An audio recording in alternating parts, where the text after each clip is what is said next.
much. Thank you. Welcome to the Night Show. I am Larry. Okay, now, before we get going, last night was the Super Bowl. Congratulations, Patriots. I know you won. All right, no, it's okay. No, I'm a Seahawks fan, and I really slammed the Pats on Thursday's show. I mean, I hit your team like wicked hard. I did. And then I put this thing online. If the Patriots win, I will eat a bowl of, whatever you call it, New England clam chowder. There you go. Yep, man of my word. I am a man of my word. I got a big bowl of New England clam chowder. This actually looks pretty good. I wonder if I need any oyster crackers or anything. No. All right, okay, let's just do this.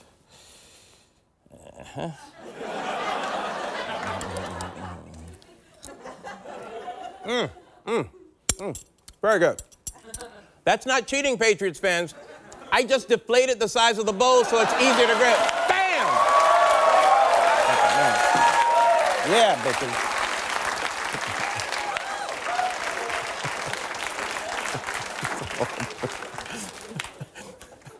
Horrible. Oh my God. Wicked hard.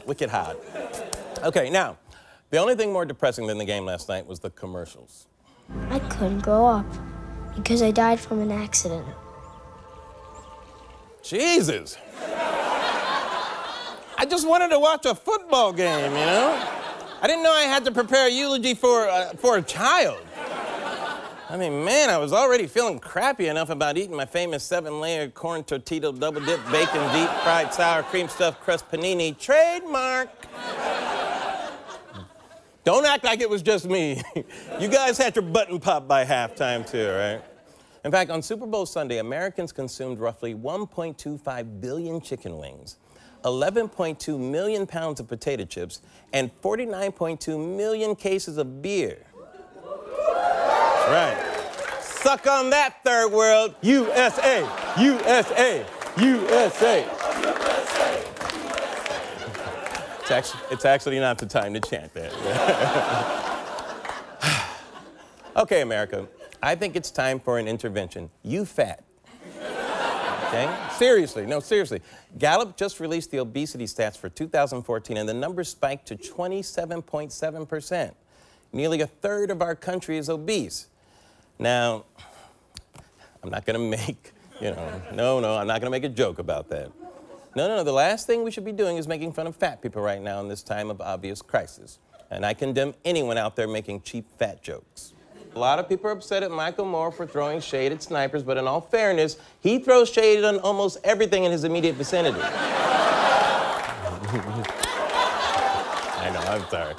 Okay, everyone can make a mistake once, all right? I mean, Top Gun taught us that we need to take care of our vets because some of our soldiers age well and some don't. Looks like the Iceman became the Ice Cream Man.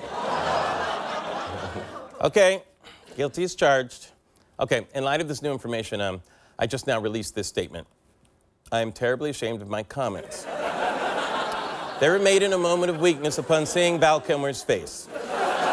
He really let himself go, but that is no excuse for me making fun of him.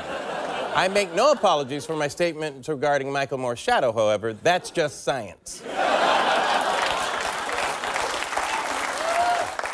Now, obesity is clearly a problem here in the U.S., but what about the rest of the world? Europe's highest court has ruled that obesity can, in certain cases, be considered a disability. My eyebrows are up here.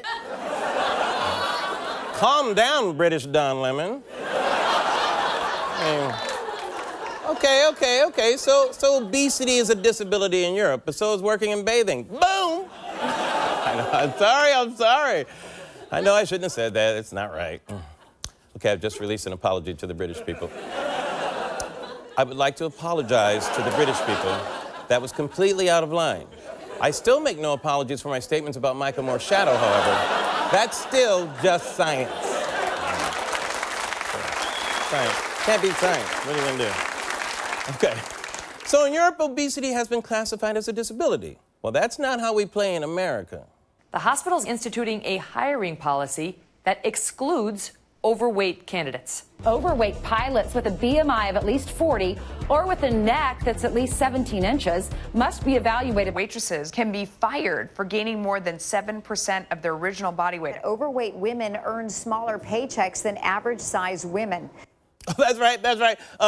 Your mama's so fat, okay, your mama's so fat she suffers from systemic bias in a job market that marginalizes her just based on her appearance. Oh!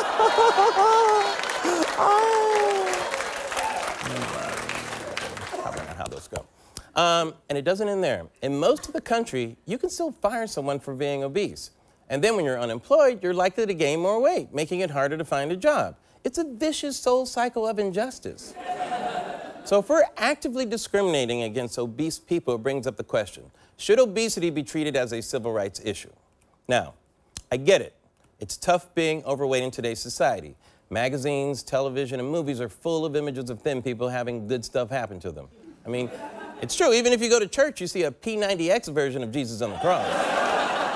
Right? I mean, talk about CrossFit, right? Come on. Am I right? Sure. Am I right, Christian ladies? Okay, I'd like to issue an apology to my Christian ladies.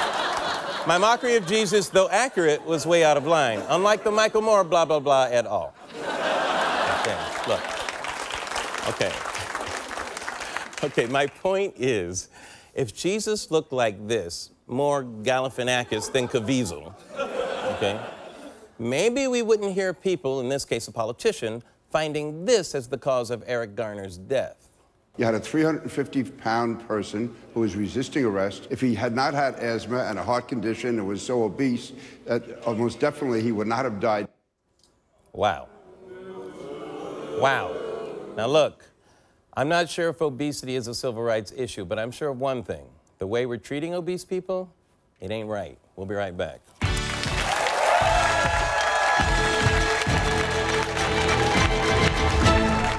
Hey, America. Follow The Nightly Show with Larry Wilmore on Twitter. But don't follow me home. I want followers, but I don't want followers. That's stalking.